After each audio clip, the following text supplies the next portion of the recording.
नमस्कार मित्रों, भीम भाष्य इस मेरे ऑडियो विजुअल पॉडकास्ट सीरीज में आप सबका तहे दिल से स्वागत है। भीम भाष्य इस दृक्श्राव्य महामालिका में महामानव डॉक्टर बाबा साहेब अम्बेडकर जी की जो बहुआयामी प्रतिभा थी, उसके 25 पहलू, 25 आविष्कार मैं आपके सामने पेश करने जा रहा हूं। इस दृक्श्राव्य माध्यम के द्वारा डॉक्टर बाबा साहेब अम्बेडकर जी के विचार, उनका कार्य, उनकी फलसफी और सबसे महत्वपूर्ण बात यह है कि उन्होंने हमारे देश के लिए जो सपना देखा था, वो सपना मैं आपके सामने पेश करने जा रहा हूं। तो मित्रों, चलिए आगे बढ़ते हैं। मित्रों, भीम भाष्य की इस 51वें चरण में मैं बात करने जा रहा हूं एक ऐसे पहलू की, डॉक्टर बाबा साहेब अम्बेडकर जी के एक ऐसे पहलू की मैं बात करने जा रहा हूं जो कि बहुत अहम है। वो पहलू है लोकतंत्र के प्रखर रक्षक के रूप में उन्होंने जो योगदान दिया है, उसके बारे में हम बात करें। इस चरण में मैं उन 3 भाष्यों पर आपसे बात करने वाला हूं जो मेरी राय में सबसे महत्वपूर्ण, ये तीनों भाषण जो है अपने आप में बहुत महत्व रखते हैं। तो उनके कुछ अंश मैं आपको बताना चाहता हूं। इसमें पहला भाष्य जो है, डॉक्टर बाबा साहेब अम्बेडकर जी ने अपने सार्वजनिक आयु में जो सबसे बेहतरीन भाष्य किया, वो भाष्य है। जैसे कि आप जानते हैं और हमने पूर्व चरण में देखा है, अंतिम मसौदा जब संविधान सभा को पेश करते वक्त डॉक्टर अम्बेडकर जी ने जो भाषण दिया है, वो ऐतिहासिक भाषण है। उसके कुछ अंश जो है वो लोकतंत्र से संबंधित है, उनको मैं यहां दोहराना चाहता हूं। डॉक्टर अम्बेडकर जी कहते हैं, और मैं उन्हें उद्धृत कर रहा हूं, 26 जनवरी 1950 इस दिन को भारत एक प्रजासत्ताक देश हो जाएगा। इसका मतलब यह है कि उस दिन से भारत में लोगों ने बनाया हुआ और लोगों के लिए बनाया हुआ सरकार प्राप्त हो जाएगा। इस प्रजासत्ताक संविधान का क्या होगा? क्या हमारा देश इसको कायम रखने में समर्थ रहेगा या वो फिर से उसको खो बैठेगा? ये विचार मुझे चिंता में डालने वाला विचार है। अब ऐसी बात तो नहीं है कि लोकतंत्र भारत को पता नहीं था। एक जमाना ऐसे था कि भारत गणराज्यों से भरा हुआ था और जहां भी राजाओं का राज था, वहां या तो वो चुने हुए थे या अधिकार में सीमित थे, और वो प्रणाली कभी भी अनिर्बंध नहीं थी। ये भी बात नहीं है कि भारत को संसद या संसदीय प्रणाली के बारे में कुछ भी पता नहीं था। हमारे देश में बौद्ध भिक्षु संघ जो हुआ करते थे, उनका पूरा कारोबार ही चलता था, वो संसद ही थी। और आधुनिक काल में जो भी सांसदीय कार्य प्रणाली समझी जाती है, उसके सारे नियम ये बौद्ध भिक्षु संघों को विदित थे, उन पर अमल किया जाता था। यह हमारा इतिहास है। डॉक्टर अम्बेडकर जी आगे कहते हैं कि ये प्रजासत्ताक पद्धति हमारे देश ने गंवा दी। क्या दूसरी बार हम इसको खो बैठेंगे? मुझे पता नहीं है, लेकिन भारत जैसे देश में यह मुमकिन है। लोकतंत्र ये प्रदीर्घ काल तक उसका इस्तेमाल न होने की वजह से वो बिल्कुल नया सा लग सकता है, और ये भी मुमकिन है कि जो नूतन लोकतंत्र है वो लोकतंत्र का अपना बाह्यकारी स्वरूप जो है वो कायम रखेगा, वो बरकरार रखेगा, लेकिन वास्तव में वो तानाशाही का रूप होगा। किसी भी राजनीतिक दल को अगर बहुत ज्यादा बहुमत मिलता है तो फिर इस शक्यता का वास्तव में आना ये बड़ा धोखा अवश्य हो सकता है। केवल बाह्य रूप में नहीं, बल्कि अगर हम चाहते हैं कि उसको वास्तव में आना चाहिए तो उसके लिए हमें क्या करना है। डॉक्टर अंबेडकर जी कहते हैं कि इसमें पहली बात यह है, हमारे सामाजिक और आर्थिक उद्दिष्टों के लिए हमें सिर्फ संवैधानिक जो मार्ग है उन्हीं का अवलंब करना चाहिए। इसका अर्थ यह है कि क्रांति का जो रक्त रंजित मार्ग है उसको पूरी तरह से दूर करना चाहिए। डॉक्टर अंबेडकर जी आगे चलकर कहते हैं, दूसरी महत्वपूर्ण बात यह है, अर्थशास्त्री और विचारवंत जॉन स्टुअर्ट मिल इन्होंने जो इशारा दिया था उस पर गौर करना चाहिए।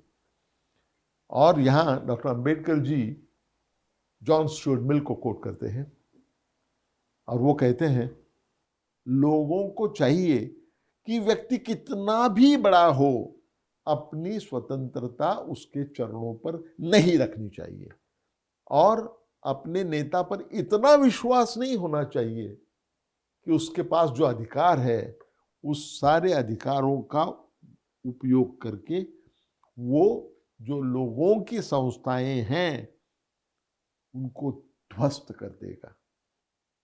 डॉक्टर अंबेडकर जी ये भी कहते हैं कि जिन्होंने अपनी पूरी आयु देश सेवा के लिए व्यतीत की है, ऐसे महापुरुषों के प्रति कृतज्ञता व्यक्त करना इसमें कोई भी गलत बात नहीं है, लेकिन कृतज्ञता व्यक्त करने की भी मर्यादा होती है। और इस बारे में वो आयरिश देशभक्त डैनियल ओ कॉनेल इनकी बात कहते हैं, उन्हें उद्धृत करते हैं। वे कहते हैं, कोई भी व्यक्ति अपने स्वाभिमान का बलि देकर कृतज्ञता व्यक्त नहीं कर सकता है। कोई भी स्त्री अपने शील का बलि देकर वो कभी भी अपनी कृतज्ञता व्यक्त नहीं कर सकती है। और कोई भी देश अपनी स्वतंत्रता को बलि पर चढ़ा के अपनी कृतज्ञता व्यक्त नहीं कर सकता है। अनकोट। डॉक्टर अंबेडकर जी कहते हैं कि और देशों की तुलना में हमारे देश को ये जो वार्निंग, ये जो इशारा दिया गया है, इस पर अधिक गौर करना चाहिए, क्योंकि भारत में जिसे भक्ति मार्ग कहते हैं, जिसे विभूति पूजा करते हैं, ये दुनिया के किसी भी देश में नहीं है।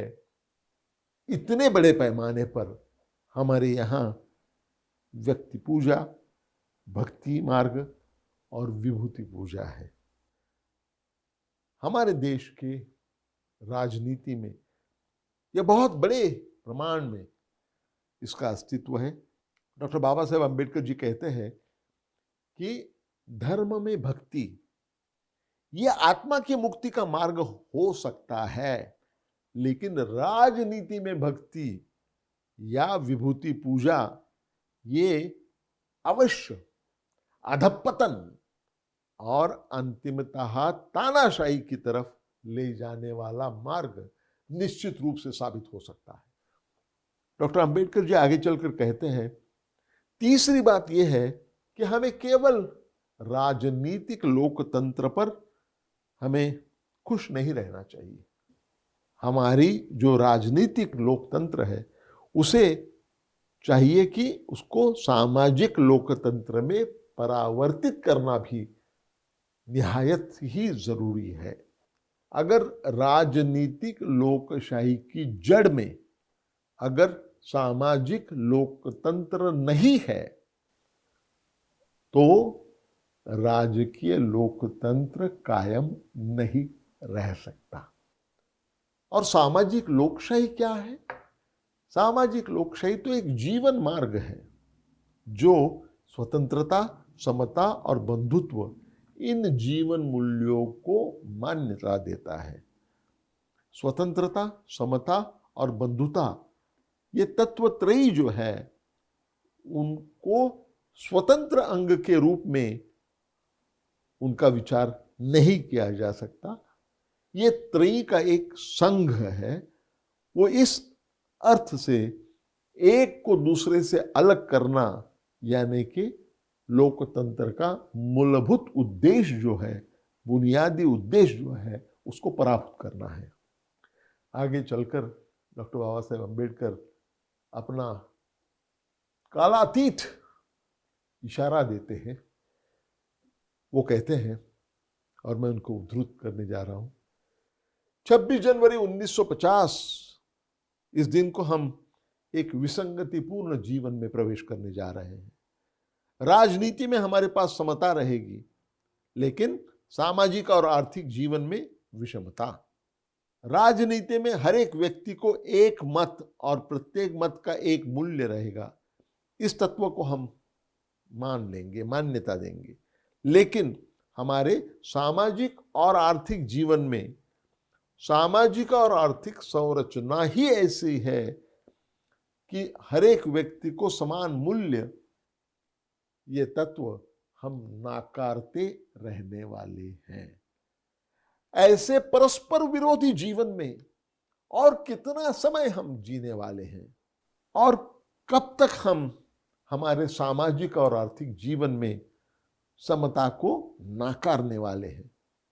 अधिक काल तक हमने अगर समता को नाकारा, डॉक्टर अंबेडकर जी कहते हैं, तो हमारा जो राजनीतिक लोकतंत्र है वो धोखे में आए बिगर नहीं रह सकता। ये जो विसंगति है, इस विसंगति को हमें जितने जल्दी हो सके उतने जल्दी हमें दूर करना चाहिए। अन्यथा जिन्हें इस विषमता के दुष्परिणाम सहने पड़ते हैं, वो इस संविधान सभा ने बहुत परिश्रम लेकर जो राजनीतिक लोकतंत्र की संरचना जो तैयार की है, उसको ध्वस्त करके रहेंगे। अनकोट। ये जो इशारा डॉक्टर बाबा साहेब अम्बेडकर जी ने जो दिया है, वो कालातीत है। इसका महत्व दिन ब दिन बढ़ते जा रहा है, किसी तरह से वो कम नहीं हो रहा है। यही तो इस ऐतिहासिक भाष्य का महत्व है।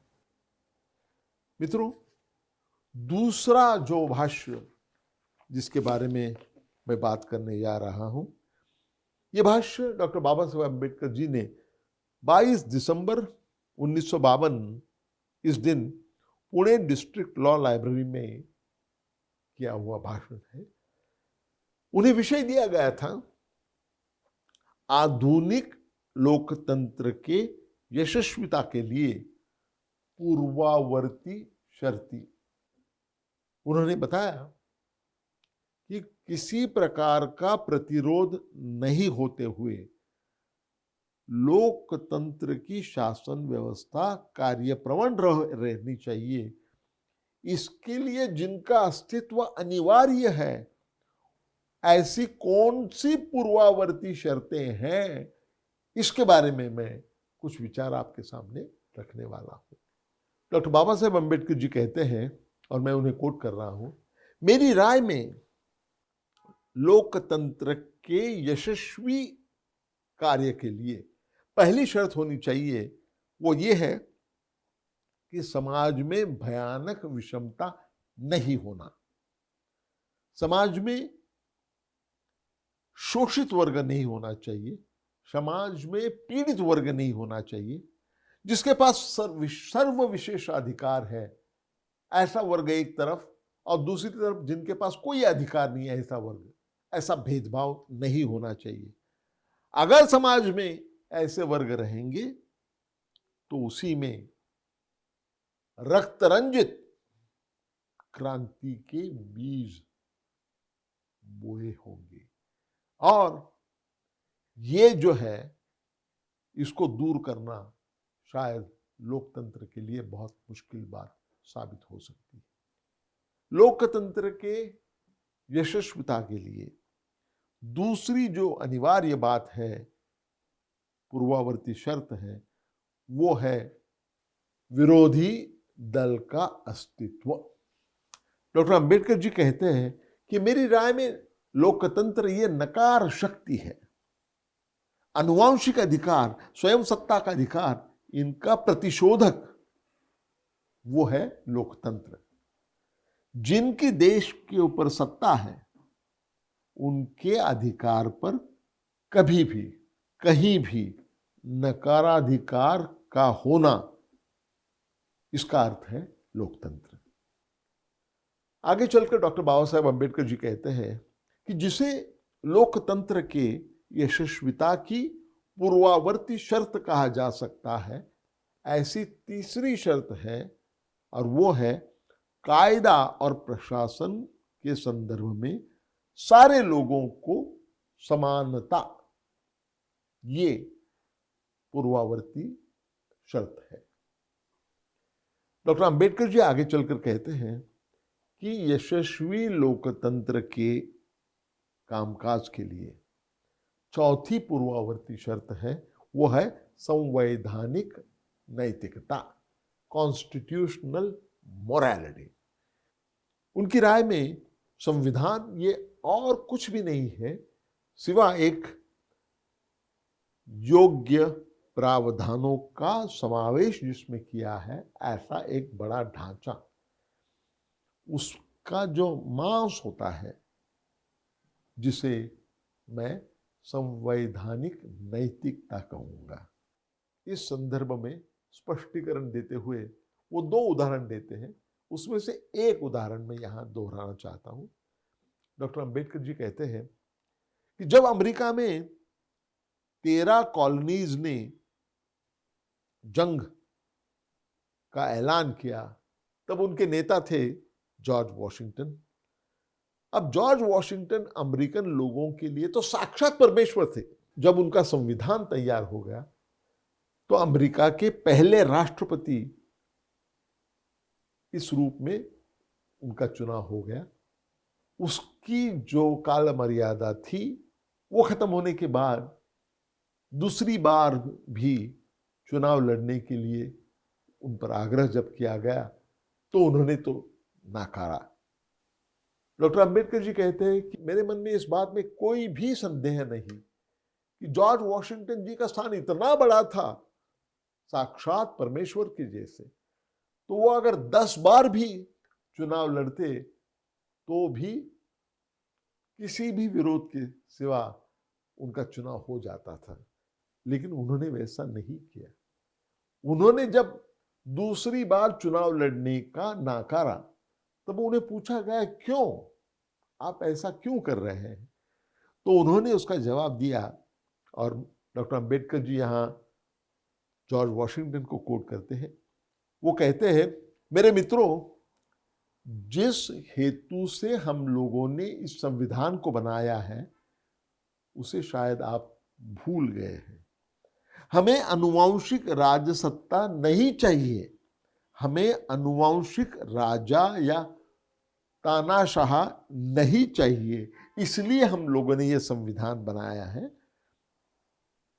इंग्लैंड के जो राजा है उनके निष्ठा का त्याग करके, उसे नकार देने के बाद हम लोग इस देश में आए हैं, और यहां अगर बरसों तक आप मेरी ही पूजा करते रहोगे तो इंग्लैंड के राजा के अधिकार के विरुद्ध आपने न्याय बगावत खड़ी कर दी है। क्या ऐसे आप कह सकते हैं? तुम्हारी मेरे पर जो श्रद्धा है, जो निष्ठा है, इसके लिए आप मुझे फिर से चुनाव लड़ने की बात कर रहे हैं, ये मैं समझता हूं। लेकिन मेरे जैसा व्यक्ति जिसने आनुवांशिक अधिकार अपने पास नहीं होने चाहिए, इस तत्व के लिए प्रतिज्ञा की है, उस व्यक्ति को आपने आपके भावनाओं के सामने झुकना नहीं चाहिए। फिर भी बात यह हो गई कि दूसरी बार उन्होंने चुनाव लड़ने का तय किया और तीसरी बार भी जब लोग उनके पास गए जैसे सोचा गया था, तब उन्होंने विनम्रता से लेकिन निश्चयपूर्वक उसको नकारा। और उसके बाद में तो ये कानूनी हो गया अमेरिका में कि कोई राष्ट्राध्यक्ष 2 टर्म से ज्यादा राष्ट्राध्यक्ष राष्ट्रपति नहीं रह सकता है। ये है कॉन्स्टिट्यूशनल मोरालिटी, ये है संवैधानिक नैतिकता। इसी संदर्भ में आगे चलकर डॉक्टर अंबेडकर जी ये भी कहते हैं, लोकतंत्र के यशस्वी कामकाज के लिए बहुत महत्वपूर्ण बात यह है कि लोकतंत्र के नाम पर जिनके पास बहुमत है उनको, जिनके पास जो अल्पमत में है उन पर जुल्म नहीं करना चाहिए। जिनके पास बहुमत है वो सत्ता पर भी क्यों न हो, जो अल्पमत वाले हैं उन्हें अपने बारे में सुरक्षितता महसूस होनी चाहिए। अगर अल्पमत वाले जो लोग हैं उन्हें अगर ये लगता है दबाया जा रहा है, उन्हें कुचल दिया जा रहा है, अगर उन्हें ये भावना होती है तो वो उस देश के लोकशाही के लिए, लोकतंत्र के लिए अच्छी साबित नहीं हो सकती। अपने बहुत ही महत्वपूर्ण भाषण के अंत में डॉक्टर बाबा साहेब अम्बेडकर जी कहते हैं कि हमें अपने भवितव्य के बारे में बहुत ही सजग रहना होगा। हमारा लोकतंत्र जो है उसे सुरक्षित रखने के लिए रास्ते में जो पत्थर है, जो शिलाएं हैं, उन्हें दूर करने का कोई ठोस कार्यक्रम हम हाथ में लेने वाले हैं या नहीं, इसके बारे में हमें गंभीरता से सोचना पड़ेगा। यहाँ डॉक्टर अंबेडकर जी रुक जाते हैं, लेकिन उनका जो संदेश है वो संदेश स्पष्ट है। जो लोकतंत्र हमने बहुत मुश्किल से हासिल किया है उसका संवर्धन करना चाहिए, उसकी रक्षा करनी चाहिए और उसके लिए देश के सारे नागरिकों को सजग रहना चाहिए। मित्रों, डॉक्टर बाबा साहेब अम्बेडकर जी ने जो लोकतंत्र के बारे में जो भाषण दिए थे उसमें का जो मैंने चुना हुआ अंतिम भाष्य है वो है उनके महापरिनिर्वाण के केवल कुछ महीने, 6-7 महीने पहले किया हुआ भाषण। उसकी तारीख थी 20 मई 1956। इस भाषण में डॉक्टर बाबा साहेब अम्बेडकर जी कहते हैं कि लोकतंत्र एक सहजीवन की पद्धति है। लोग जो समाज निर्माण करते हैं उसमें सामाजिक संबंध और लोगों के आपस में जो सहजीवन है उसमें लोकतंत्र की जड़ उसमें ढूंढनी पड़ती है।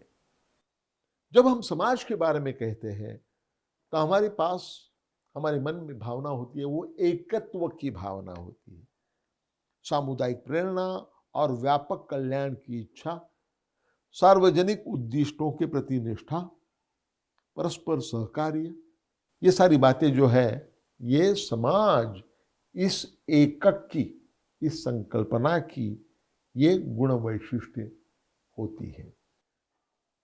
अब भारतीय समाज में ये आदर्श क्या हमें दिखाई देते हैं?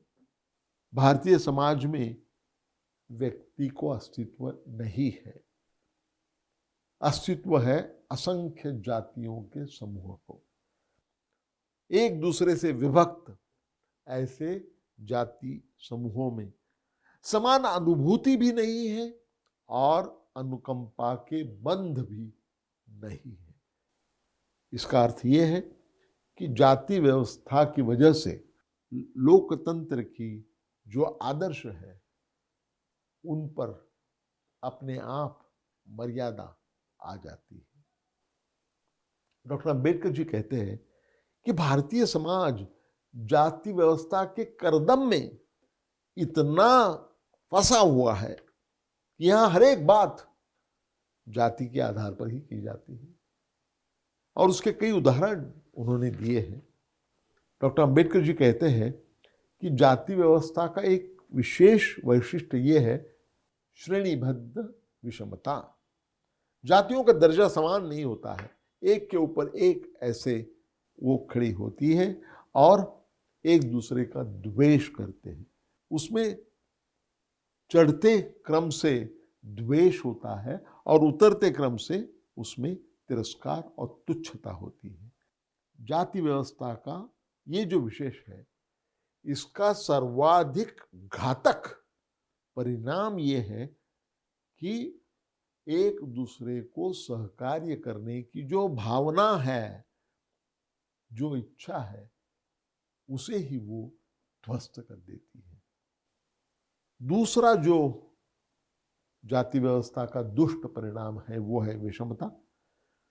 जीवन में इतने विविध अनुभव जो होते हैं उसके मुक्त आदान प्रदान को प्रतिबंध करने की वजह से हर एक घटक अपने नैसर्गिक अधिकार को खो बैठता है। इसलिए जिनके पास विशेष अधिकार है, वो जिनके नैसर्गिक अधिकार जो गंवा बैठे हैं, ऐसे लोग, ऐसे दो वर्ग समाज में होते हैं और ये दो वर्गों में सामाजिक अभिसरण को प्रतिबंध अपने आप हो जाता है।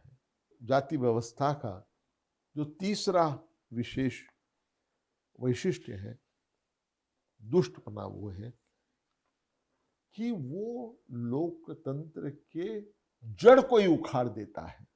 कैसे? वो इस प्रकार की हर एक जात एक विशिष्ट व्यवसाय से बंधी हुई होती है।